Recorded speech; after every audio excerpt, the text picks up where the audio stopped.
If you have a smart speaker, you have access to the entire world of NPR and St. Louis Public Radio.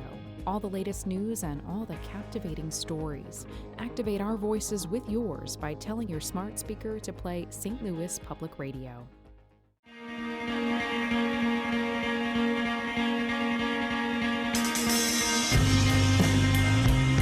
Hello and welcome to a special edition of the Politically Speaking podcast. I'm your host, Jason Rosenbaum, a reporter with St. Louis Public Radio. Joining me in studio in St. Louis is Joe Mannies and our very special guest host today, Rachel Lippmann. Thank you very much for joining us, as always. This is a special edition because we're going to be kind of taking a look at some of the big aldermanic contests that are going to be taking place on Tuesday. We're going to have a special interview with St. Louis Board of Aldermen President Louis Reed, who I interviewed on Monday. But before we get to that, Joe, what is kind of at stake as far as how many seats are up for grabs on Tuesday? This is even unusual for a city election. Out of the 28 aldermanic seats, 17 will be on the ballot because there are some special elections and other things. So there's more than would normally be on a municipal election. Usually they would have half and half.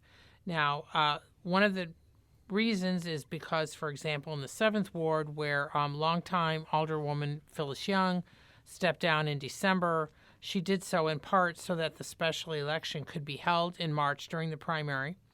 And so there's a three-way contest for that ward. And overall, of the 17 aldermen who are on the ballot, most of them, all except just a couple, have Democratic opposition. Yeah. So this really shows this is not in the old days where maybe it would be pro forma. The Democrats would be on the ballot. They wouldn't have any opponent, and then they wouldn't have any opponent in April from the Republicans. Now there's a number of slugfests going on, and that's what we're going to talk about. Now, to be fair, though, there are several alder women and alder men who are facing either nominal Republican challengers or no challengers at all. For example, Donna Behringer of the 16th Ward. The 14th Ward Alderman, Carol Howard, doesn't have an opponent. Terry Kennedy doesn't have a Democratic opponent, and Joe Volmer doesn't have an opponent either. Yeah, but that's But that's the exception rather than the rule. Some of the races that I found particularly interesting are the 15th Ward race between Alderwoman Megan Green and Beth Brazenell, a realtor, as well as the 20th Ward race, which is a three-way race between Alderman Craig Schmid, Kara Spencer, and David Gaither. The reason those races are particularly interesting to me is those are situations where the incumbents have been outraised by a particular person. Megan Green, who was just elected 4 months ago and has to run due to kind of a weird snafu with the city charter, it has been substantially outraised by Beth Brazenell. But the interesting thing in that race is Beth Brazenell has been endorsed by the Police Officers Association, and Megan Green has not, and she's kind of embraced the fact that she is a quote-unquote outside agitator, so to speak. Now, isn't Brazenell also with the Realtors Association, which is a rather powerful political influence? She is. She's actually the immediate past president of the Realtors Association. I'm wondering, just kind of given where that 15th Ward is, it's sort of Tower Grove South, areas kind of South Grand, I don't know how far east it goes, but if the St. Louis Police Officers Association badge may backfire on Brazenell in some ways in terms of, do we really want someone connected to the association? It hasn't gotten the best sort of reputation in the city for a bit following Michael Brown's death. My understanding is in places like the 16th and 12th Ward, which have a lot of police officers and firemen that live there, that sort of endorsement would matter. Right. I think in the 15th Ward, we're going to have to see whether that endorsement is actually useful or could be harmful, because I believe it was in the 8th Ward, but the 8th and the 15th are kind of next to each other, is where Sam Dotson was at that Ferguson Commission meeting where he was just got... That's over in the 8th. Not a good reception at all, basically. But Mokabees, where that tear gassing took place, that's right now the subject of a federal lawsuit against the police department, that I believe is in the 15th Ward. Yeah, the 20th Ward race is interesting because Craig Schmid has been opposed seriously before, and the backstory there is he is a very active alderman when it comes to kind of stamping out things that he sees as nuisances or things that may be harmful to residences. But the problem with that is a lot of business owners on Cherokee Street see him as very overbearing and restrictive. I've written about this before, and many others have as well. And it's caused a situation where many of the business owners there are backing Spencer in a similar way to some of those business owners backing Galen Gandolfi in 2007, which was a very close race. So it'll be interesting to see the political power of the Cherokee Street business owners, whether it carries Spencer to that race, because I think it's going to be a very close one. And there's other races as well, though. Now, I would argue that potentially the marquee race on Tuesday's ballot is in the 7th Ward, which is to replace outgoing Councilwoman Young, as I mentioned earlier, because the 7th Ward takes in most of downtown. So you always have a lot of downtown interests that are taking sides on this.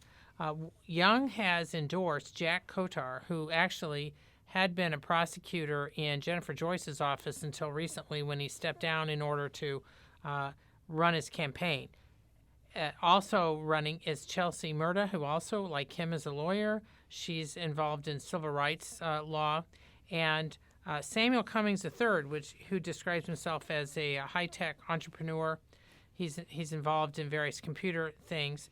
Now, this race has focused on several issues. I was at a forum that they had a few days ago at the League of Women Voters held.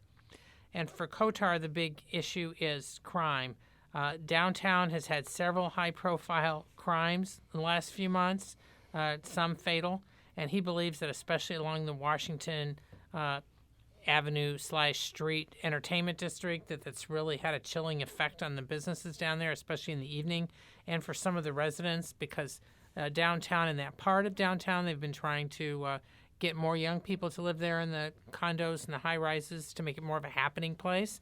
And so Kotar, one of his big issues is pushing for more police, not just in numbers, but also on the streets. He wants to get them out of the cars. But is that race a proxy war between, like, Slay and maybe Tashara Jones? Because I know Tashara Jones has backed Murda as well as several other progressive-minded women political figures. Yes, there has been some talk that some progressive Democrats really would like to see Murda win because they see her as in the Phyllis Young template, being a woman, progressive woman. She, though, it's interesting in that while she does talk a bit about public safety, her big focus is to try to make government more transparent, trying to provide, she said she's going to be trying to provide services for constituents. So she's taking more of a different sort of approach than Kotar is taking. Yeah. And then Cummings, who is African American, is pointing out that he says that the focus needs to be on jobs, and he's contending that that there aren't that the 7th Ward often, he said, despite the minority population, minorities aren't showing up, and he believes that the 7th Ward is reflective of some of the racial tensions that have been going on citywide. So there's 3 candidates who are actually taking 3 very different paths. It's not like everyone's talking the same language. What struck me about the 7th is just kind of watching all of the different parties and proxies fight it out on Twitter. It's been a ridiculously nasty, ongoing, protracted Twitter debate, conversation, argument, whatever you really want to call it. And there are a lot of different voices weighing in on all different things, and it struck me as, it's election season on Twitter. It makes me jealous that the 16th Ward is unopposed, but it probably is for the best. Now, Rachel, when the Board of Aldermen comes back and maybe some new people join, what are going to be the big issues? Well, there is 1 day remaining in the current session, which will be the last day before the new board comes in April. There are 2 big pieces of legislation that are kind of the signature pieces. One is an almost $200 million bond issue that would pay for things like new fire trucks, new ambulances, pay for some street repairs, just capital needs that the city's been neglecting. That has gotten tied up into a debate about what should be included in that, how much detail should be included in the legislation. There's also money in there for a controversial real-time intelligence center, although that would be voted on separately from the bond issue as a way to kind of keep people from having to choose between ambulances and monitoring, as they put it. The second issue that is still left to clear in this session is the Civilian Oversight Board. Both of those measures can pass on that last day, that Monday before the new session starts, but it means no amendments, no changes, no nothing. They have to go out as they are written. Yeah, and I know, for example, the Civilian Review Board is definitely an issue in some of these races. And it's interesting, like even the people that are endorsed, I think, by the Police Officers Association, like Brazenell, she told me she wants a Civilian Review Board, but she thinks the process is getting quote-unquote rushed. And my guess is that, whatever the Police Officers Association wants with that board, they're probably going to support, whereas maybe someone like Megan Green is going to support something, at least philosophically, that is quote-unquote stronger or has teeth. Or I know the subpoena power issue is kind of complicated as well. My understanding right now is that the legislation that is sitting at the board is what the every side believes can pass. It came out of the Public Safety Committee with just one vote in opposition, and that was Joseph Ficcaro, whose son is a homicide detective. Mm-hmm. He wasn't real clear as to why it is he supported it or did not support it. He was worried it would end up in court. I think it's going to clear. I think people understand that it's the measure that they can get and that they'll have to figure out some way to strengthen it or change it a little bit later. But they've kind of backed both sides into a corner by saying, you have to vote for it without changes. Now, they can. The Board of Aldermen can call itself back into and resume session if, for whatever reason, they've got negotiations going on and they want to make changes to the bill. But as it looks right now, they would have to pass both the Civilian Oversight Board bill and the bond issue without making any changes. Yeah, Kotar was bringing up some of this. He tends to take the police stance as far as how the review board should be set up. And I thought that was rather interesting as well. At the same time, he's calling more for more police on the streets and fewer in the cars. He's also trying to take their side as far as how the review board should be conducted. And he was also raising legal questions about some of the proposed subpoena powers and that sort of thing. There's definitely legal questions about that, but we'll have to leave it there. You can read more on the aldermanic races by going to stlpublicradio.org, and you can follow our coverage of the Board of Aldermen over the next few weeks and months. Now, right now, we're going to have my interview with Board of Aldermen President Lewis Reed. Unlike some of the other incumbents, he is facing opposition, but it is very nominal opposition, with all due respect to former Alderman Jimmy Matthews, who I'm sure is a wonderful person. Almost nobody expects Lewis Reed to lose re-election to his third term. And he had a lot of interesting things to say about why he isn't facing a lot of opposition and what the big priorities are for the next 4 years. Here it is.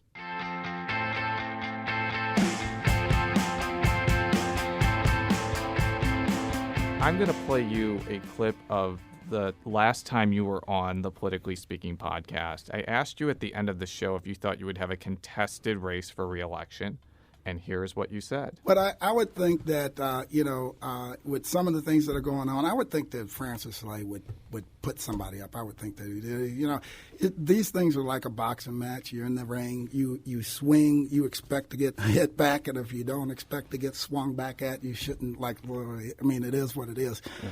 So I would not, I would not begrudge him for doing that. So flash forward, we're at 2015. And you're running against perennial candidate Jimmy Matthews in the Democratic primary and against a Republican and Green Party candidate. I would say no matter how many people you ask in St. Louis politics, you are heavily favored for re-election. What happened? Well,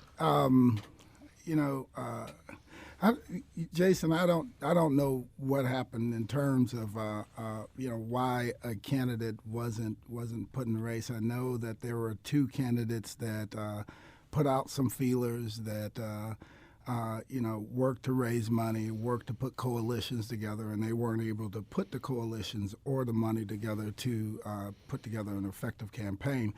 So both of them subsequently dropped out of the race. There are a lot of things that has happened across the last couple of years, including Ferguson.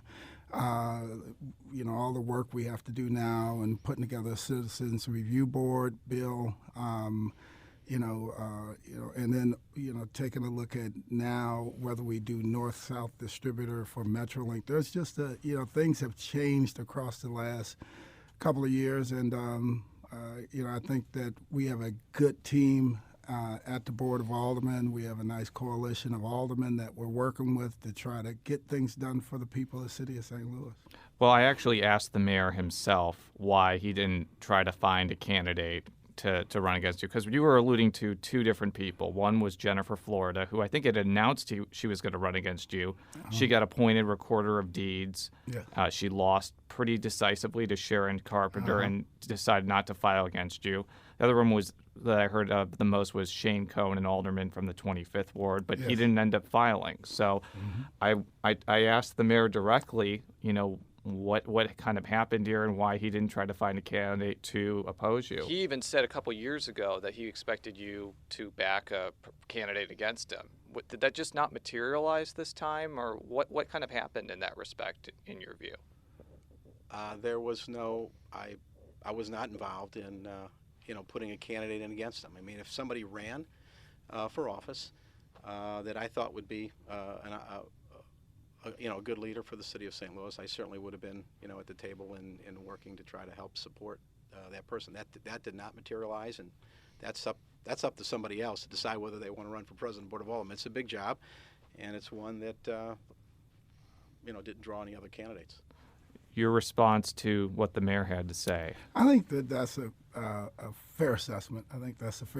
And again, like I said in the interview, a year or two ago, that the mayor had every right to back a candidate, and myself or anybody really shouldn't begrudge him for that.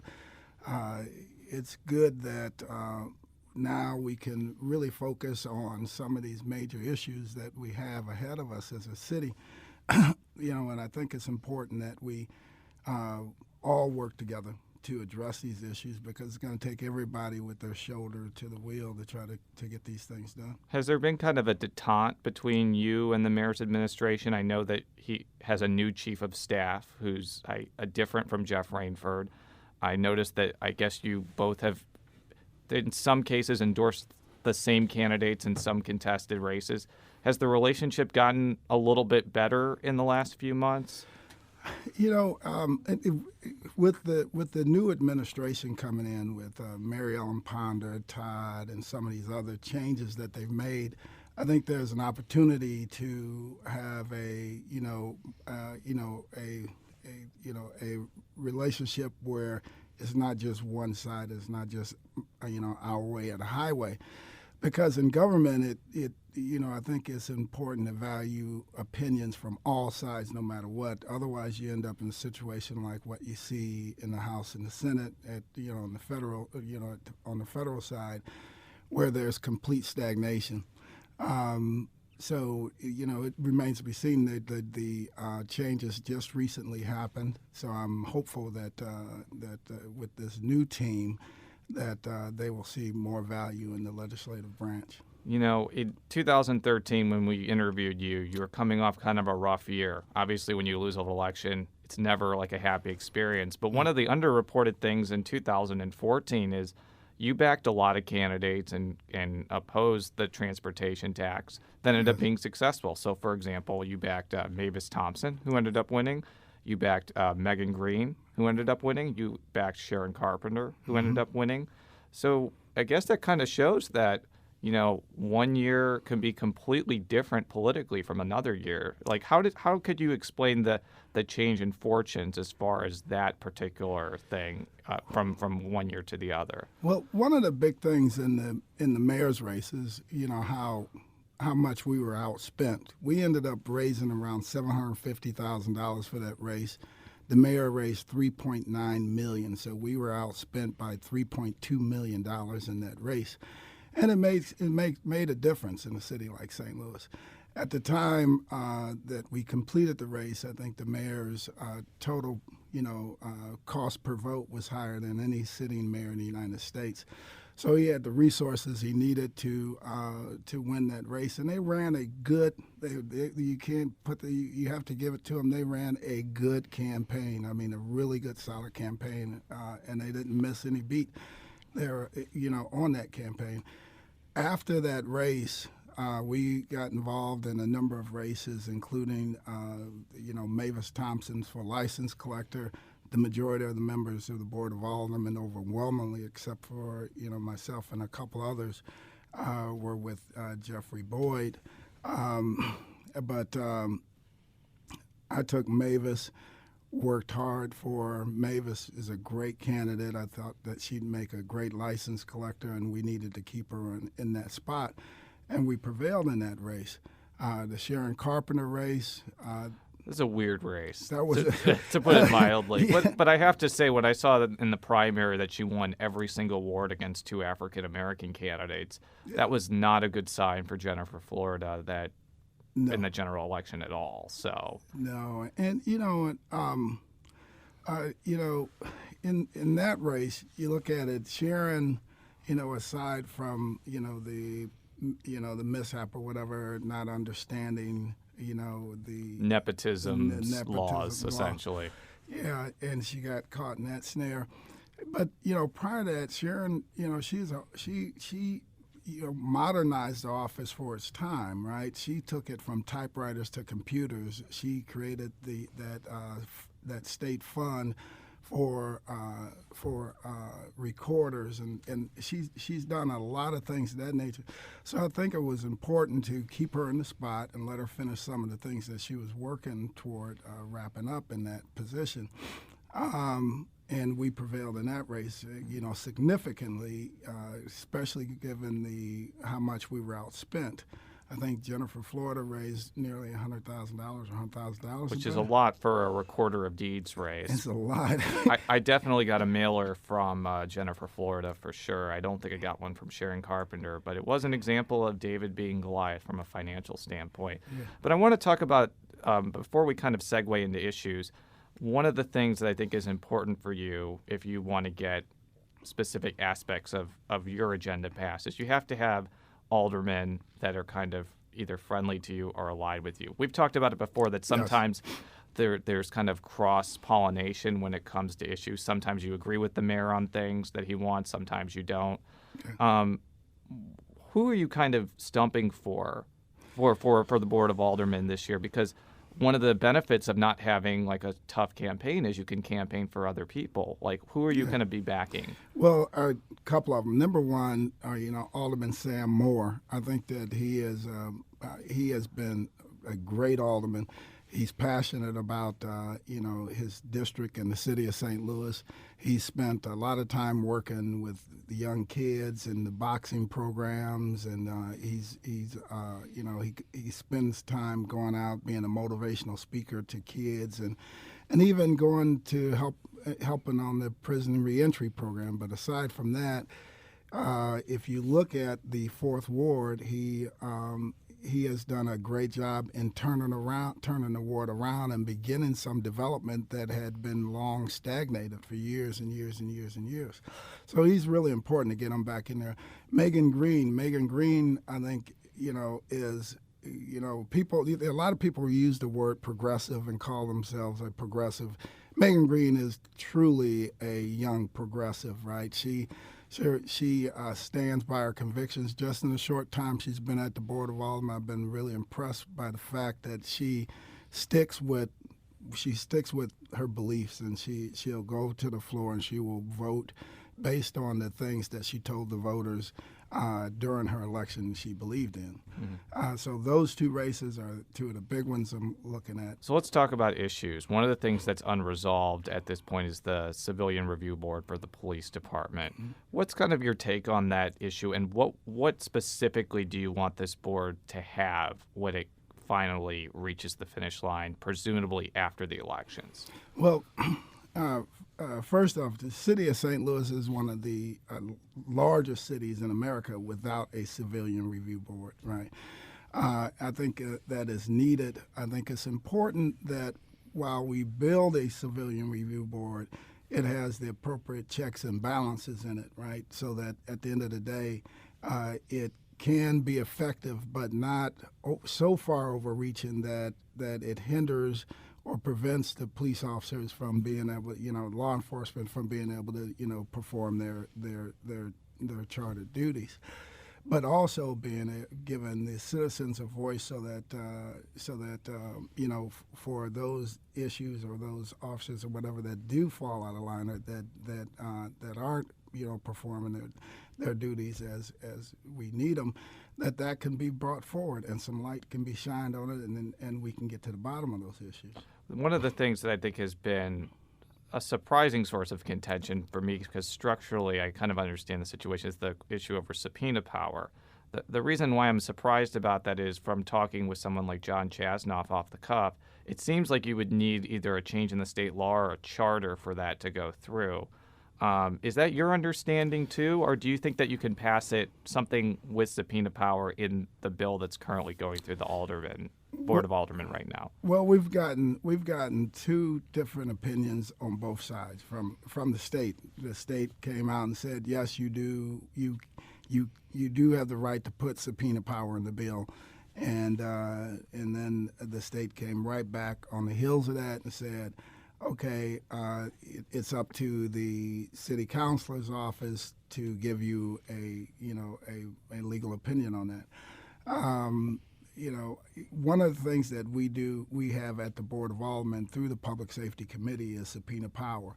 So we have an opportunity to engage with the Civilian Oversight Board, if need be, if whatever records or whatever we cannot get to, we can partner with them through the Board of Aldermen to be able to address it. Do you think that a civilian review board would be effective if it doesn't have subpoena power? Because I talked with somebody from Cincinnati, and they have a civilian review board with subpoena power.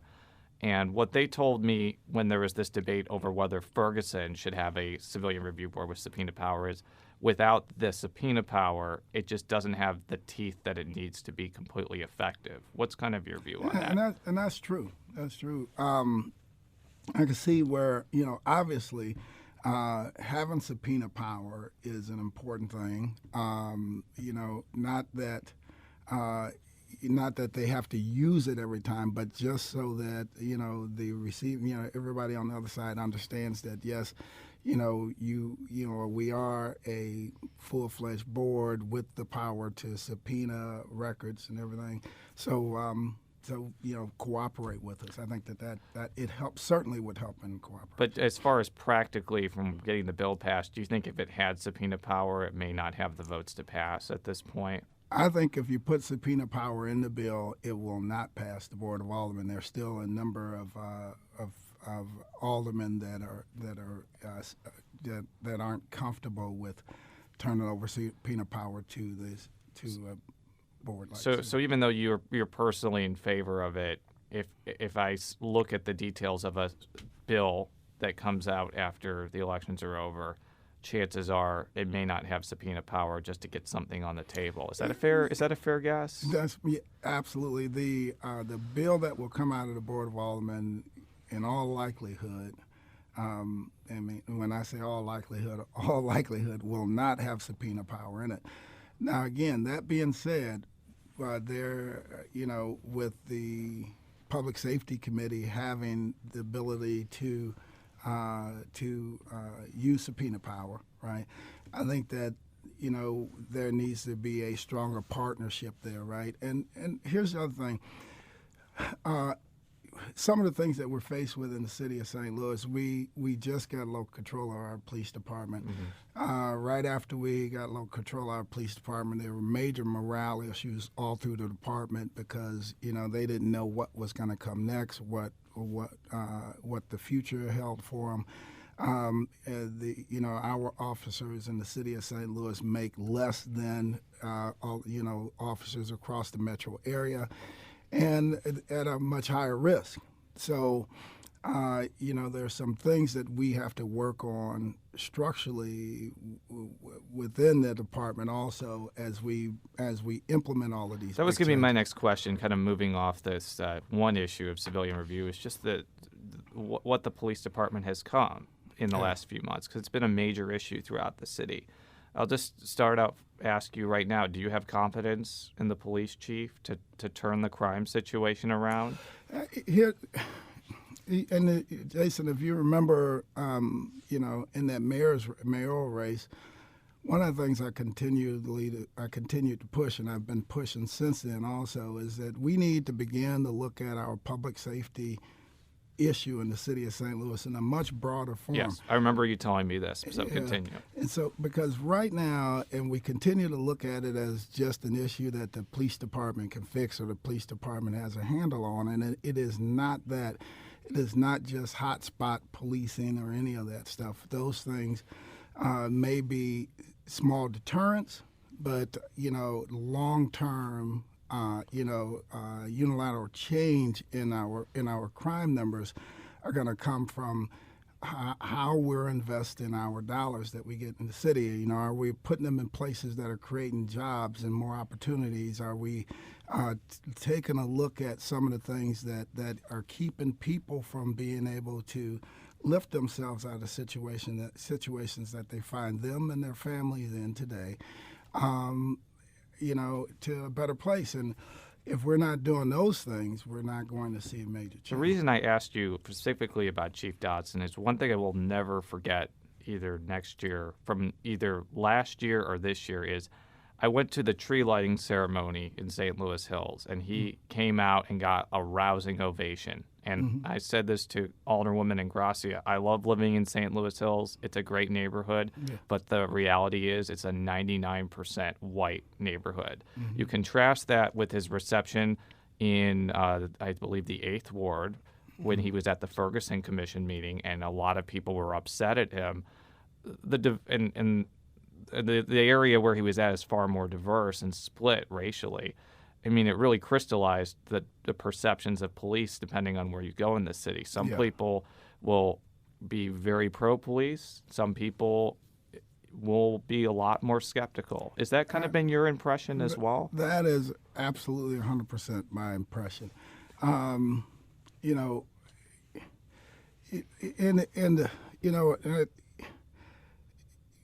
it speaks to a much broader issue. The division that exists within St. Louis is something that we now have an opportunity to address, and and I'm talking about the racial division in our city,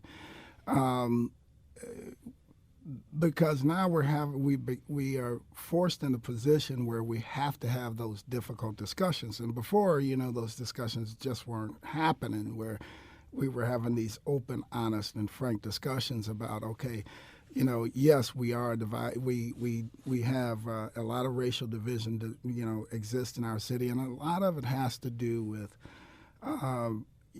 just number one, bringing people together, creating lines of communications, working to assure that there's equity and fairness in the allocation of resources through our city, that we're working to create jobs and getting people ready for jobs, and if we're going to invest in mass transit, let's have a north-south line, because a lot of the problems that we can, even if we help someone to get a job, right, the next problem that they're going to have is getting to a job, right? Or getting to their doctor and everything else. So transportation plays a big role in what we're seeing happen across our city. Now, moving into kind of more infrastructure-related questions, there was kind of this struggle over a bonding proposal that I guess never got off the ground, since we're not voting on it in April. Yeah. But obviously, there's definitely some capital needs in the city, so I don't think the issue goes away, even if that didn't make it to the finish line. Can the Board of Aldermen pass something that the voters will get to vote on as far as bonding goes? The general obligation bond that you're referring to, it's a bond that we do every 10 to 15 years. Municipalities all across the country do these things to fund various capital needs, and I think the thing that caused this one not to go through is some philosophical differences.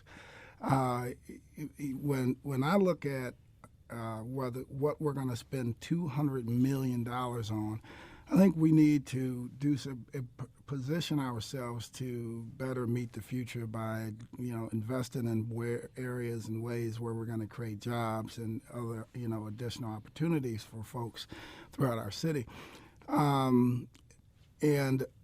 The whole focus of the current bill was more on preventative maintenance stuff, patching roofs and things of that nature, things that we have to, housekeeping things that we have to do, correct? But if we begin to shift our spending so that we generate more revenue on the back end from additional taxes and things of that nature by addressing some of these things that keep people from moving to our city, and making it better for businesses and people to move downtown, we will have additional revenue for some of these preventative maintenance things. So in making that transition, you have to strike that balance. And we weren't able to come up with a solid bill to strike that balance. And that's the way it is sometimes. But it's that important to get this thing right because, again, it was potentially a $200 million investment. We took it out to the residents of the city of St. Louis and asked them in 4 different meetings across the city, what would you like to see if you had an opportunity to help figure out how we were going to spend $200 million of tax money? How would you like to see that move forward? And we ended up getting some great recommendations back from the people. So that might be an issue that pops up again after the election. Is that fair to say? Absolutely. So let's talk about something else that's kind of looming, and that's the Rams situation. I know that in the state and in St. Louis County, there's this mini debate going on of whether the voters are going to have to vote in order to extend bonds. The governor is dealing with that situation. The county executive is dealing with that situation. What's kind of your take on whether either the Board of Aldermen will have to put something on the ballot for the voters to vote on that respect, or whether it could just be done without a vote of the people? I think, and this is just, as you said, just kind of, the crystal, peering out the window or looking in the crystal ball. Because, a lot is still being tossed around about that whole deal. But I would think that at the end of the day, there will have to be something that will go out to the voters to approve some additional bond initiative, almost no matter what. But again, it's still fairly early on. Yeah, this is an issue that changes almost on a minute-by-minute basis. Yeah. We have the Raiders and the Chargers having a super stadium proposal, which may kind of box the Rams in here. So obviously a lot of things are in flux right now. But, I mean, the mayor has kind of been all in on the new stadium. He was with the governor last week. Mm-hmm. Do you think that's a good investment for the North Riverfront? Like, what's your take on that, just philosophically, in order to build it and spend money on it? To build it and spend money on it, it could not be just for the Rams. Let me just put that in, because the handful of games that they have here, although it helps to keep us on a national stage in terms of, the notoriety of the team and whether they're winning or not, and that St. Louis is a top-tier team. It helps with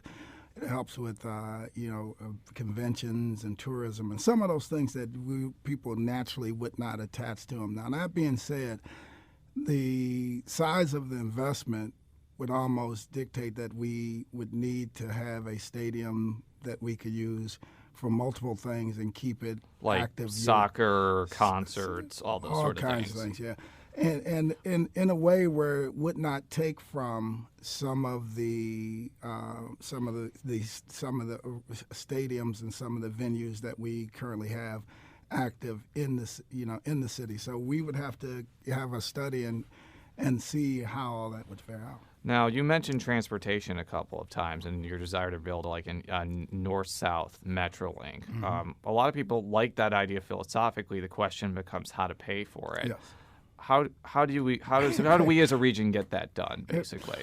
Well, first thing I think we have to do is all come together on the idea that is an important issue, right? And understand that how transformative that can be for us as a not just a city, but as a region. And I think that it has implications all across the state if indeed we are successful at getting it done. just the amount of additional revenue that the city would see from the businesses and all the increased economic activity that would happen along that route, right, if indeed it was built out, would be significant. I think also the impact it would have on the lives of people, through those corridors would be significant. And some of the things that I mentioned earlier was when we got a healthcare disparity study done in the city of St. Louis a number of years ago, it was just shocking how out of whack our numbers were when you go north of Del Mar. And some of the reasons those things are that way are people, a lot of times they don't even have transportation to get to the doctor. If they had access to a doctor, is getting there for the checkups and everything else. Opening up job opportunities, we have to be able to connect people to those opportunities, along with some of the natural things that come with it, along with being sustainable and everything else. I think that is a critical need in the city. Final question. Obviously, you have to get through this campaign first, but is it too early to start talking about Reed 2017 for mayor? Again, I'm feeling you already said it. It's important for me to get through this campaign. We have a lot of work to do in this next couple years, and working with residents all across the city, and creating a government that's more open and accessible.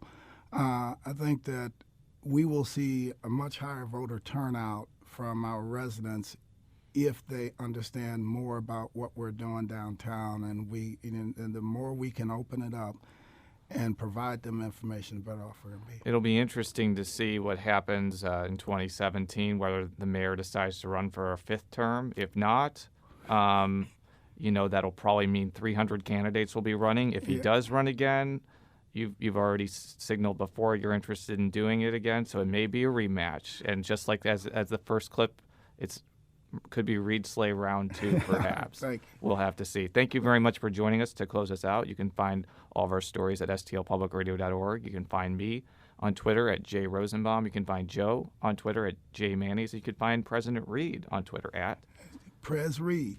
It's very simple and very easy to find. Thank you very much. We'll be back next week. Until then, so long.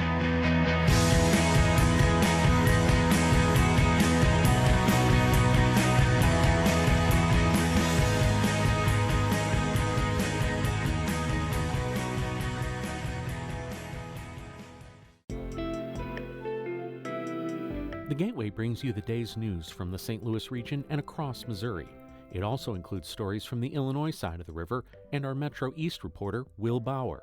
In Alton, in Belleville, in East St. Louis, in Edwardsville, in Cahokia Heights, at Scott Air Force Base, I'm Will Bauer. St. Louis Public Radio. Listen to reports from Will and all of our journalists weekdays on the Gateway, on the STLPR app, and wherever you get podcasts.